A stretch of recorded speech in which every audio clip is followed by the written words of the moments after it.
Welcome, golf gals and guys, gentlemen and ladies.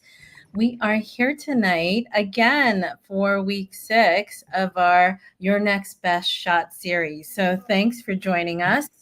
So we continue this journey tonight. We had 6 weeks of amazing content and interviews and amazing experts to give us the insights to discover the secrets of your next best shot. For this audience is really for golfers everywhere, both men and women. But we have accomplished experts who are really giving us the inside scoop. My name is Tina Hong. I'm an executive wellness and mindset coach. For the last decade and a half, I've worked with midlife professionals to lose up to 100 pounds of body fat, drop chronic fatigue, burnout, and other health issues. What transformed my work over the last decade is my love of golf. And that's what brought me into exploring, well, how does health and wellness relate to my golf game?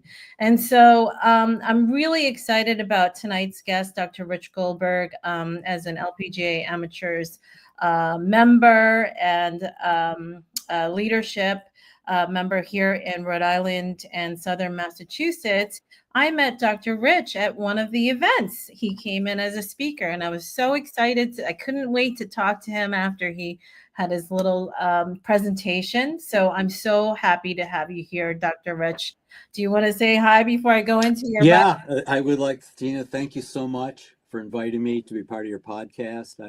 As I said before, I'm very impressed with the work you're doing with your clients. One day you'll have to tell me more about how golf got reinforced and synergized with all that. But it's certainly right up the sort of theme we're going to talk about tonight, about the interface of golf and life. And yes, I love that. Yeah, really, I'm passionate about connecting women, enabling women to feel empowered and confident, both on and off the course. And because I serve women in midlife after the age of 40 in terms of their health and wellness goals, I specifically was really curious about the comment, I know what to do, but I'm just not doing it. And how does that relate to golf? So I really got it. I started studying and getting into the whole mindset training. I'm an NLP certified practitioner, and that was a game changer for many of my clients. So what we think in terms of our beliefs and our thoughts actually affect how we see ourselves. And that's, I think, what was the common theme that kind of brought me here to where I am today in working with midlife pros. So professionals, not just golf pros, but just everybody, mostly women. So Dr. Rich Goldberg is a doctor, professor of psychiatry at Brown University, who has evolved his career into mental golf coaching, which he's been providing for the last 15 years. He's an avid single handicap golfer who utilizes his background in psychology of personal transformation and his 50 years of experience in meditation, mindfulness meditation. I love that. He has coached players of all levels, from professionals to state amateur competitors, club match players, mid and high handicaps looking to improve and feel more confident. And he also has written a book called Better Golf, Better Life. And so I'm very curious about that. We're going to have a little conversation about that and ask some questions about his book as well. So thank you, Dr. Rich, for joining us tonight. And you really are helping us round this out in terms of our 6-week series. We would love to continue. There are so many experts out there that we could bring in to give some insights for women of all players, whether they're just getting started or whether they're competitive experienced players out there. If you are joining us live here right now, please let us know you're here. Say hi, give your name and where you're joining us from, and put that into the comments, and we would love to hear that. And at the end of this show, we're going to leave a few minutes for questions for Dr. Rich. We have him, his undivided attention, and have him live. So let's take advantage of that towards the end of the interview. So thanks everybody for joining in, and hope to see your comments coming through. So we're going to go on to the questions. So, Bridging Golf and Life. Your book is titled Better Golf, Better Life. So, curious for women golfers, how do the lessons learned on the course regarding patience, resilience, self belief, how does that translate into everyday life and personal growth? Big question there, right? Yeah, well, we can, first of all, it's an honor to be here, part of this. What's more fun for me than talking about golf? Right, All of you right. playing golf out there, you may have noticed Yep.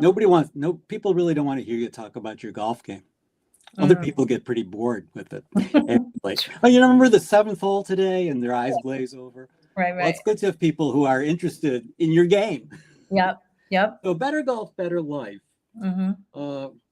I started writing, some years ago, and this book finally emerged because I had the thought I was helping people play better golf. But if all I was doing was helping people shoot 3 or 4 strokes lower, well, that's pretty good. A lot of people Mm-hmm. are happy. They finally broke 90, broke 100, whatever. That means a lot to them. But if you back up in their life, it's kind of trivial, that it doesn't change your life. And I began to see that we should be playing golf to become better people, not just better golfers. Love And that. that it turned out that that's the way you actually become a better golfer and shoot a better score, is by learning about yourself and transforming yourself. And in the process of doing that, better scores start to happen. And even when you listen to the pros about what's allowing them to win, they say things about, I finally learned how to focus. I finally got myself at peace on the golf course. I finally, straightened out my equanimity. They talk about things they learned about themselves that led to their winning and playing better golf. So I love this idea that we play golf to become better people, not just better golfers, and that the lessons that we learn on the course, like patience, resilience, self-belief, translate into everyday life. I'll give you an example. Yeah, please. So I would say maybe 40% of the people I work with call me up with putting problems. Putting's the final frontier. Lots of things happen on the putting green. So, and I would say probably 40% of the people I work with are women. So I work with a lot of women golfers at all levels. So this woman executive calls me up and says she'd like to work with me. So, okay, what's the problem? She says, well, I'm not a bad golfer, but I get on the putting green, I go through my routine, I stand up at the putt, and the last moment before I take my putter back, my mind goes off the rails. And I start having all kinds of thoughts. And as I got to know her and work with her, well, all kinds of thoughts like what? Like, oh, what are people going to think if I miss this? What am I going to think about myself? This putt, there's such a finality to it. I'm going to lose this match. There's so much at stake. All kinds of things people think of. So she said, can you help me with that? So one of the luxuries I have is maybe utilizing my psych background a little bit and kind of customizing the intervention. If everybody could figure out what to do with that problem by watching a YouTube or reading a book, they probably wouldn't have called me, because God knows there's 10,000 YouTubes out there about this. So as I got to know her, and she was a kind of concrete thinking person, not that psychologically minded, I would say. So what I did with her was, we were on the putting green. I did a focusing exercise. I said, what I want you to do is stand over this putt, and I want you to gaze intently at the golf ball. So intently that you can actually almost count the dimples, and you can see the shadows in the dimples. And when your gaze and your attention are firmly fixed for a little while in the ball, putt. Don't look up, because if you have gazed at the golf ball, what you will see is a black circle on the green. Mm. because the white sphere of the ball burns itself into your retina. Mm. And the after image is a black circle.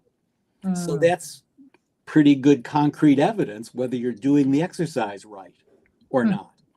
Mm. So that was the challenge as a way of maintaining some presence and focus on the putting green. Now, incidentally, it also fits in with some of the neuroscience of golf, which is, and putting, called still eye. So our eyes have these natural movements, always kind of scanning around, looking for things. And scientists have studied these eye movements in putters. And what they found is the better you are, the stiller your eyes are. Mm. So professional level putters, their eyes are like this in the whole putt. You know, a 12 handicap, like this. Mm. A 22 handicap, their eyes are like this. Mm. So aside from giving her a way to anchor her attention on this golf ball, I was also helping her get still eye. Mm-hmm. Because still eye creates still mind Mm-hmm. for Mm-hmm. putting. So she works on this for a while, and she says, I get it. So I say, well, why don't you work on this for a couple of weeks, and let me know how it's going.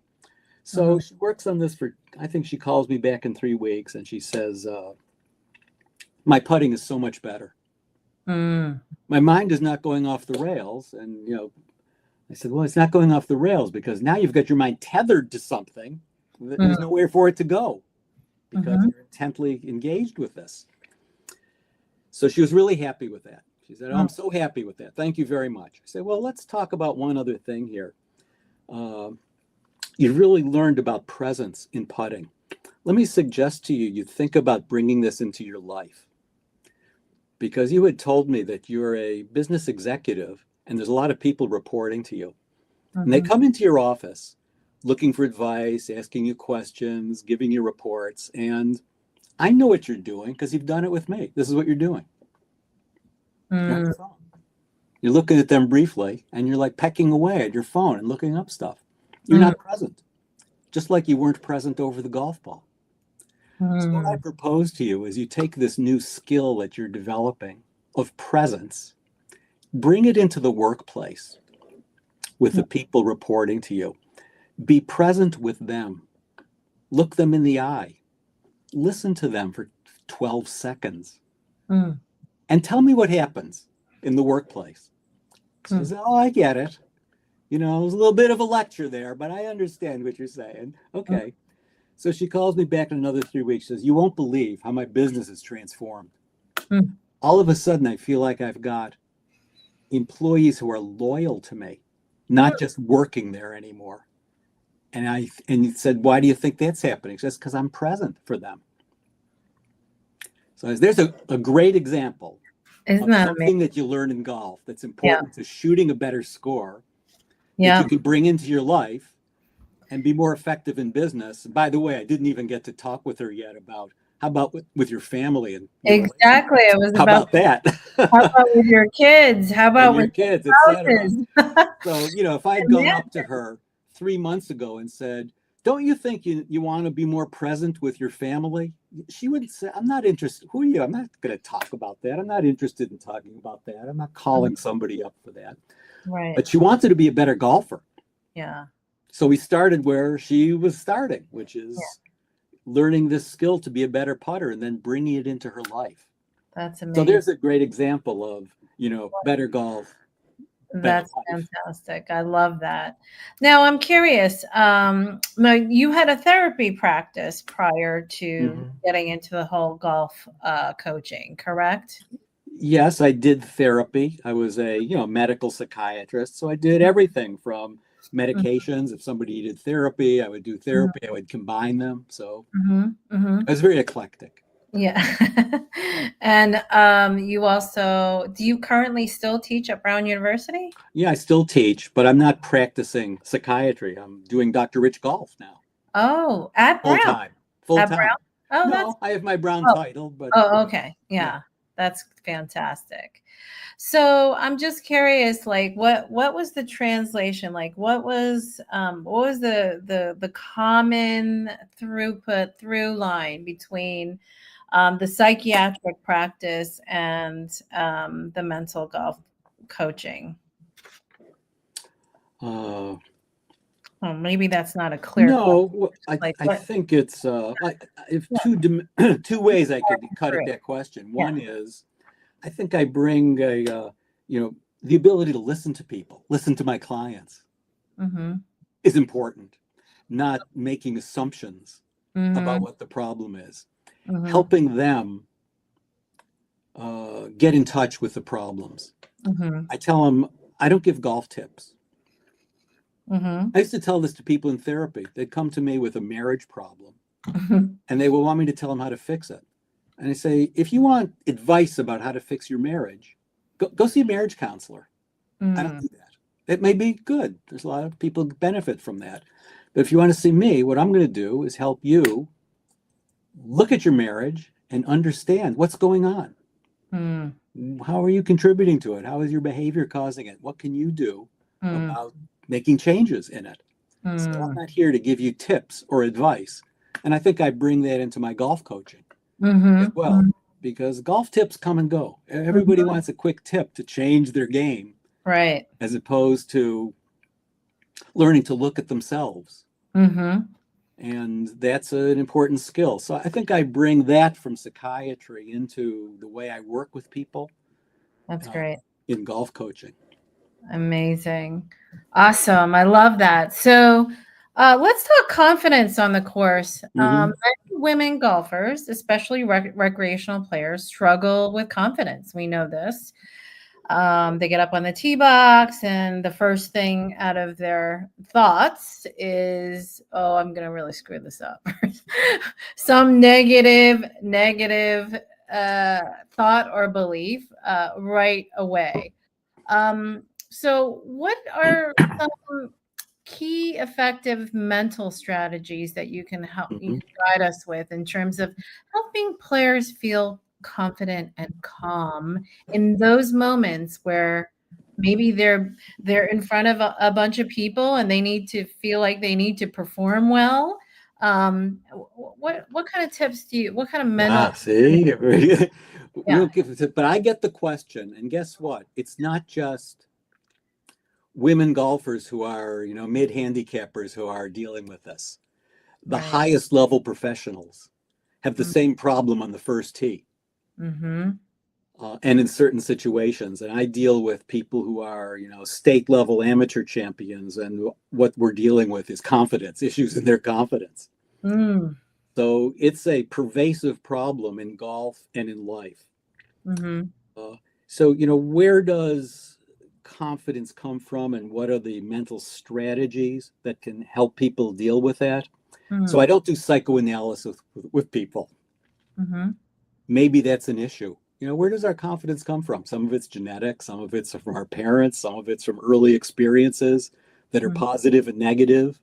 But I work with what are the behavioral techniques that people can practice right now on the golf course that is going to help them feel more confident. And I'll give a couple of examples. Thank you. One is my own example where, I'm a pretty good golfer. And last year I was invited to play with a head professional at a great golf course in New York State called Sleepy Hollow. It's one of the top 50 golf courses in the country. And he is one of the top 50 teaching professionals in the country. But he heard about Dr. Rich Golf. He wanted to meet with me, decided we'd play around the golf. So I drive out to this golf course night before, show up the next morning, introduce myself to him.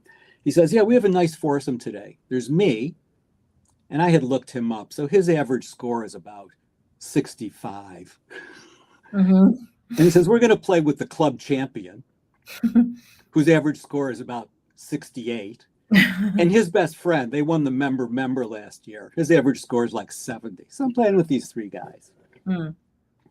And we go out to the first tee. Mm. They walk about 80 yards back to the tips Mm-hmm. to hit their drivers. And I'm standing up at the white tees. Mm. They hit their drivers, and all I hear is a ball going like 1,000 miles an hour over my head. Oh boy.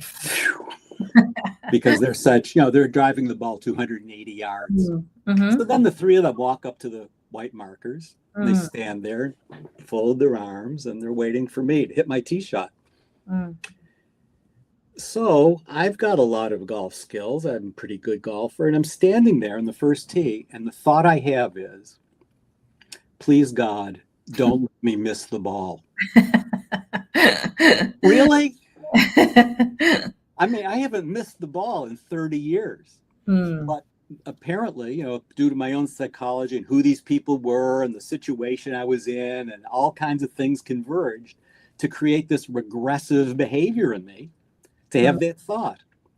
Now, since I'm Dr. Rich Golf, I knew what to do, which is, stand back, had a good laugh at myself, which is, God, Rich, come on, look at this. Isn't this amazing that you can still have a thought like that after all these years? Well, it shows you there's still some work to do, I guess. But now, get back into your pre-shot routine. And this is the magic elixir. Pre-shot routine, which has to be constructed. And a lot of people I work with need this at every level. They need to create a multi-step pre-shot routine. So I went through mine, and it's the elements of it depend on where you are in your golf game. Some people need to focus on fundamentals like their stance, their grip, their takeaway. But there's other elements about breathing, about positive affirmational thinking. So we build a custom pre-shot routine. So I went through mine, and about 10 seconds into a pre-shot routine that takes me 15 seconds to go through, I was in what I called my performance cone of silence. I was so insulated from where I was, who was around me, what the importance or lack of importance, all those extraneous thoughts were gone. I was so immersed, totally immersed, my mind tethered to the steps of this pre-shot routine that I went through and I hit a fine tee shot. Now, it doesn't guarantee 100% that I'm going to hit a good tee shot, but certainly, bad thoughts always work. Good thoughts usually work. But this happened to work this time. So I work with a lot of people on building their pre-shot routine. It's not magic of what happens on that first tee. I mean, even Tiger Woods talked about the challenge that people face on the first tee and that he faced. So people have to build in something like, they may have to build in a breathing exercise. They may have to build in a tempo feel. They may have to build in visualization. There's a menu of maybe 25 things. You can't use all 25, but we kind of help them custom build. So they are getting more and more inwardly focused to the point where the rest of the world recedes. Because your mind can't work on two tracks at once. It can't be out there worrying about what are they thinking of me and who's here today and then focusing on the shot. It's one or the other. You get your mind. You choose the track that you want your mind to be on. Isn't that so true in life also, though? And I talk about interference in people's lives.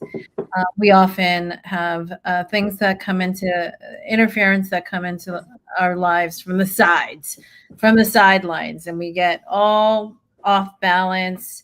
We can't really focus on what our goal is or what we're out to achieve because something horrible might happen, family issues, emotional issues, marital issues. There's so many things that can come into play in midlife, health issues. So things that we do not have control over. What do you say about that, Dr. Rich? Do we have a pre-shot routine for life interference? Well, on the simple things, we can bring the skills from the golf course into life. Examples being, I talk a lot about, mindfulness meditation and breathing. Yeah. And I have to walk the walk. So it's Yeah. one thing. I mean, I've become pretty expert at doing that on the golf course. Mm-hmm. But, I remember a situation a couple months ago where I was driving to actually meet a client, and I turned the corner and there's like a traffic detour that I didn't expect, Mm-hmm. and gridlock, and I can't turn around. And I'll tell you, my first reaction was pretty primitive. Mm-hmm. I'm sure. Yeah. Until I sort of had this thought about, well, would I do this on the golf course? Is this how we would react on the golf course? Of Mm. course not, because if I did, it would ruin the rest of my game. Right. So what am I going to do here? I'm going to breathe. I'm going to center myself. Mm-hmm. Uh, I'm going to think some positive thoughts about my life. Right. And it changes the whole, instead of like they're stewing and brewing and feeling, resentful about the workers outside the car and angry that I made this turn and all those negative things. I was, created my own world of equipoise Mm-hmm. in the middle of all that. And I actually think I'm better at bringing that into everyday life because I've practiced it on the golf course. I love that. So I think people, I'm a great practitioner, and I'm sure you are too, about, daily meditation. Mm-hmm. Mm-hmm. I think it's, as you mentioned, I practiced for many, many years. But in the first 7 years of my coaching, I was a little gun shy about bringing it into my coaching practice because I thought people would react by saying, I'm not here for a spiritual lesson. I'm here to, play better golf. Mm-hmm. So I'm not interested in that. What else you got? Mm. But I started to feel it was so important that the way I would lead into it is I would say, I'd be doing you a disservice if I Mm-hmm. didn't bring something up that I think is very important to your golf game. No, what's that? Meditation. Mm-hmm. And then I would tell them anecdotes about how Rory McIlroy meditates 20 minutes before every competitive session. Mm-hmm. Bill Mickelson credits his victories at many, to his daily meditation. On and on. So many pros and top players utilize this. That it's not just the outlier. Mm-hmm. So I've never had a client who reacted negatively after I brought this up. Mm-hmm.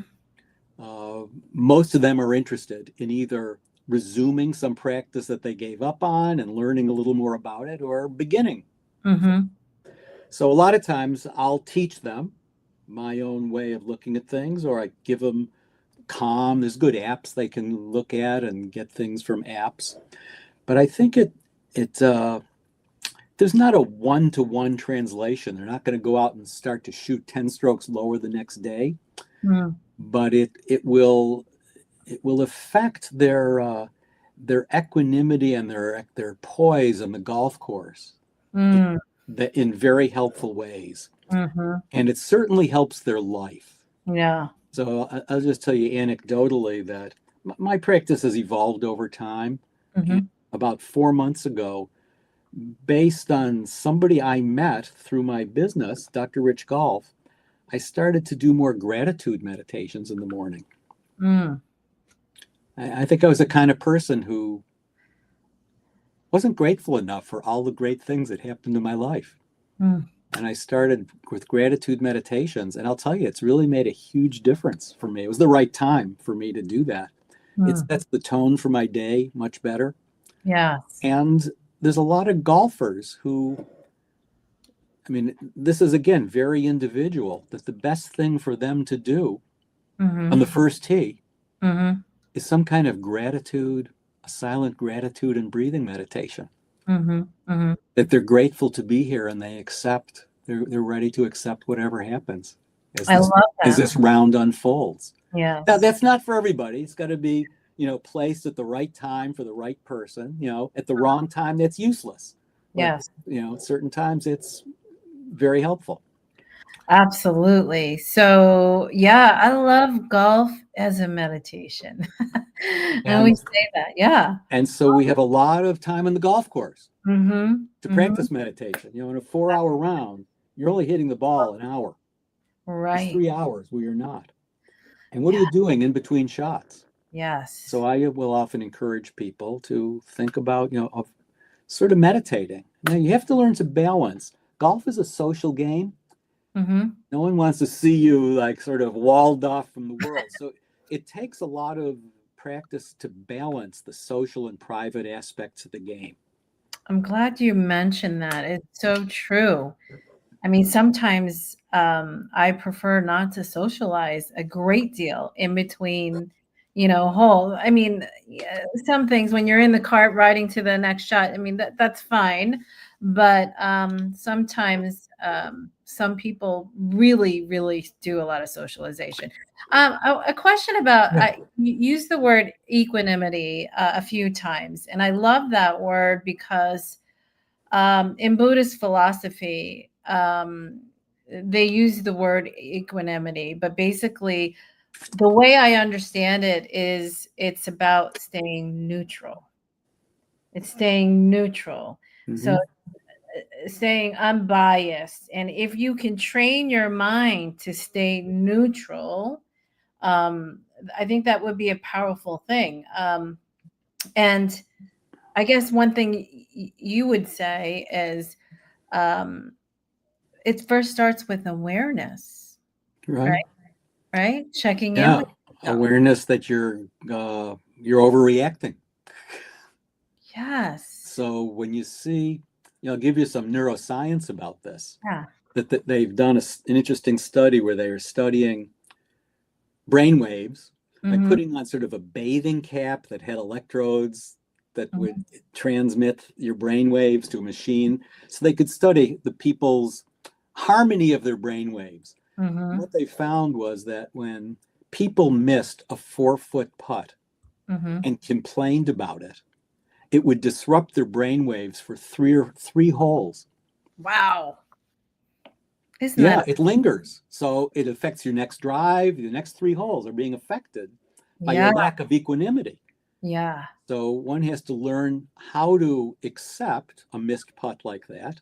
And Mm, by the way, people want to learn that, but it goes on the other side too. You can't overreact. Something great happens. That's not necessarily good for your brain either. mm. You've got to maintain. Neutrality. Watch great golfers. Yeah, They're very steady. yeah, So when somebody tries to hit a shot out of a fairway bunker yeah. and leave it in the bunker, they overreact. That's going to create problems for them. So, Mhm, with some people, I have to work a lot around, I'll walk the course. At some point, we'll walk the course together and I'll see it. Some mhm, people actually throw a club, mm. but some people will swear, but I can see how upset they are. Yeah. They have to learn to accept that. Mm, Breathing techniques are really important there mhm. To reset, to kind of shift the to focus. come back to neutral. Yeah. So, the Navy SEALs have a breathing technique they're taught in life-threatening situations, Mhm, recompose themselves so mhm. you don't do something stupid and get killed. Right. Now, golf doesn't quite have those stakes, but Yeah. they can, Tom Watson famously said, when I learned to breathe, I learned to win. Mm. Mhm. So breathing is something that is all within the scope of our ability to learn and is Absolutely. hugely important. And I always say to my clients, when you feel emotional and you feel reactive, get your breath. Listen to your breath. The most simple, without having to know meditation or anything, or knowing how to do 4 square breathing or anything, any Mm-hmm. techniques, just notice your breath. Just notice your breath. That's the first thing. Right. So you're pointing out it starts with self-awareness. If you're not aware, then you Mhm. can't get anywhere. Yeah. So awareness is a huge issue in golf. Yeah. So I'm an NLP practitioner. So I work with clients on retraining their subconscious. And sometimes, we have deeply seated beliefs that we've lived with maybe for many, many decades. Okay.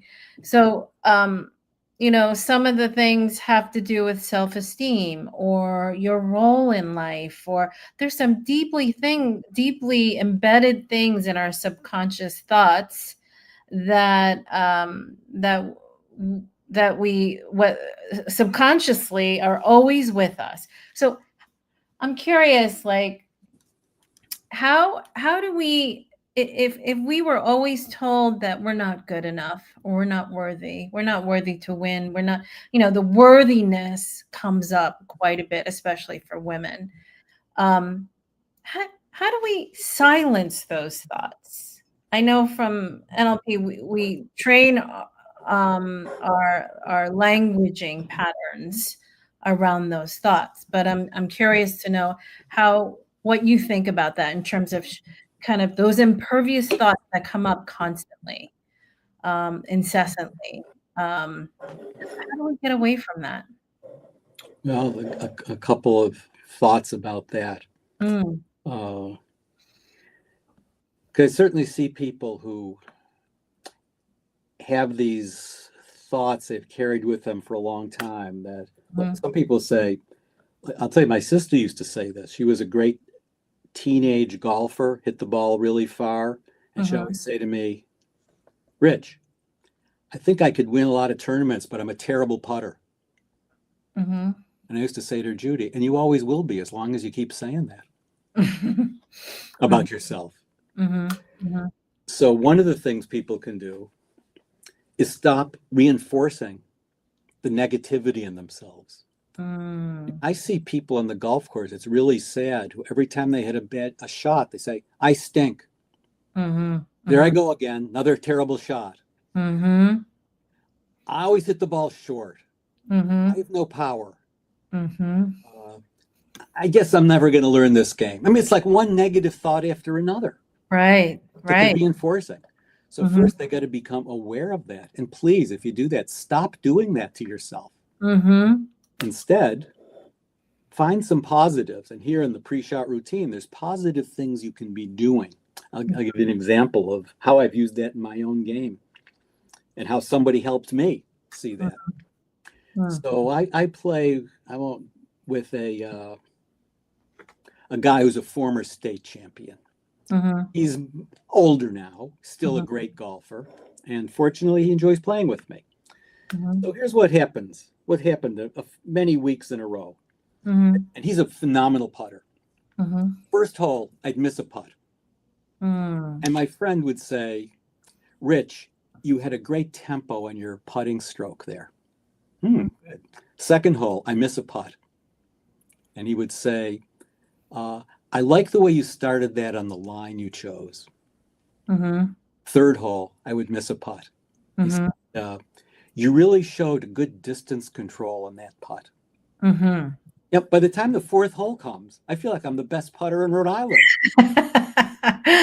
And Right. then I say to myself, Mm, why do I need him to tell me this? Why good. am I not doing this for myself? Well, first of all, it requires knowing some things about putting, knowing about tempo and line and Mhm, the mechanisms to gain distance control. Those things you can learn. mm, And instead of focusing on, oh, I'm a bad putter, I've always been a bad putter, and I'm never going to be good enough at this game because I didn't start young enough, and mhm, I don't have the right, maybe I don't have the right equipment, and people are rooting against me, all these things. Instead of that, people start to focus on, I'm coming back to pre-shot routine. What are the things I can do on the putting green mm, with my tempo, with mhm, my alignment, with my distance control? mhm, And those are within my control. mm, And if I can be aware of how I'm doing, I can compliment myself. mhm, I'm doing better on that. mhm, mhm, I'm gaining skills.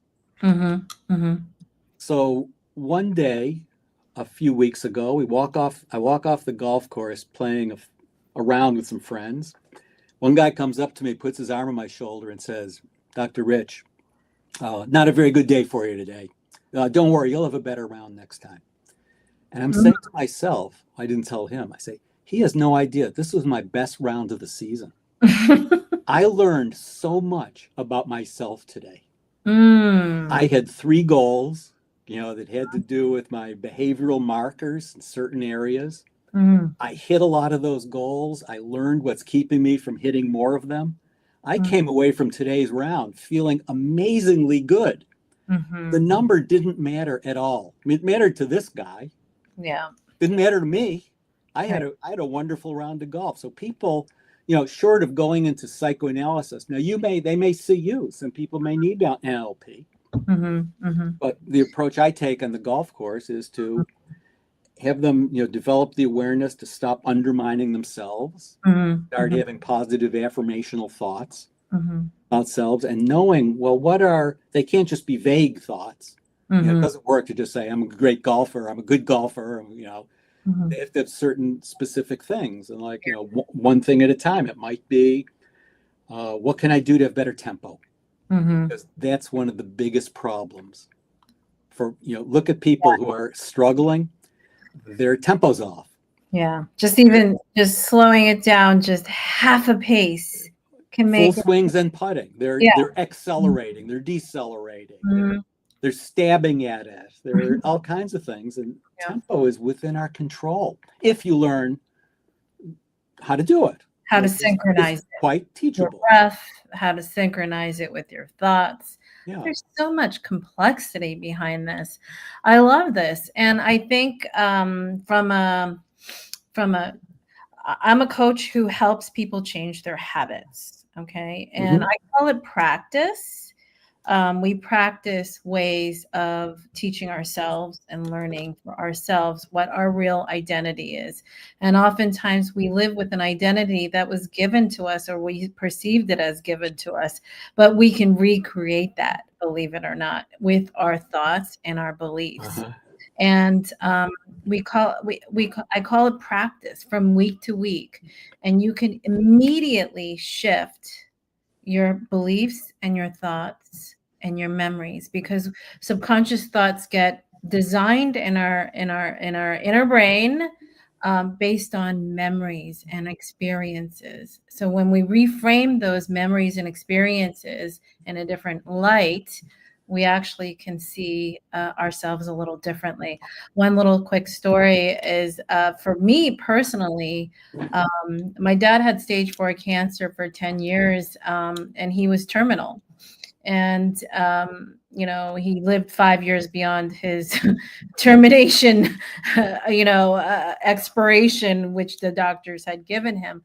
But I never got to golf with him. I think I went to the driving range a couple times, and I never really picked up golf until he passed away. And so I say to myself, Dad, I'm gonna meet you out on the course today. And I love the idea, Dr. Rich, of how you incorporate spirituality. And it's not just about the meditation, but it's about spirituality with yourself. It's about mindfulness with yourself, acceptance and compassion for oneself. And oftentimes, many golfers out there on the golf course are perfectionists, and they want to win, and they're competitive, whether they admit it or not. And there's very little compassion for themselves. So I don't know. That's my 2 cents. And I absolutely agree. That's an important ingredient. But I like to help them win, but they've got to learn some things about themselves and practice. I'll take 2 thoughts. One, I'm going to go really deep, and one is more superficial. The really deep one is you talked about the image people have of themselves and how it gets in the way. Yes. Sometimes people choose playing partners who reinforce all that negatively. They unconsciously end up playing with certain foursomes all the time who are not going to ever help them change. So that's a deep thought to contemplate. And some people may need to switch up who they're playing with if they want to make some changes. How does that play out? Just curious. The fundamental of social psychology is other people don't want you to change. They like knowing who you are, where you fit in, what you're going to shoot most of the time. Are you a little better than them, a little worse than them? And they like that equilibrium. I mean, it's sort of disturbing to them if they see you making progress and deviating, and all of a sudden you're doing good things, and that makes them uncomfortable. So I actually have some people I say, you got to get out of your foursome. This is like You know, not I think healthy. that's particularly true, excuse me, particularly true with spouses. It can be, yeah. Marital partners you're golfing with. What do you say, ladies? Do you agree? Give us a shout out if you think that's true. Yeah. So That's that's a deep end thought. A more superficial one is how to practice. hmm So a lot of people ask me the question, how come I hit it so great on the driving range and I get out on the course and I'm so terrible? You know, there's a lot of answers to that, but one of it is they're not practicing right on the driving range. You know, mm, what are people doing out there? They're usually just hitting one ball after another.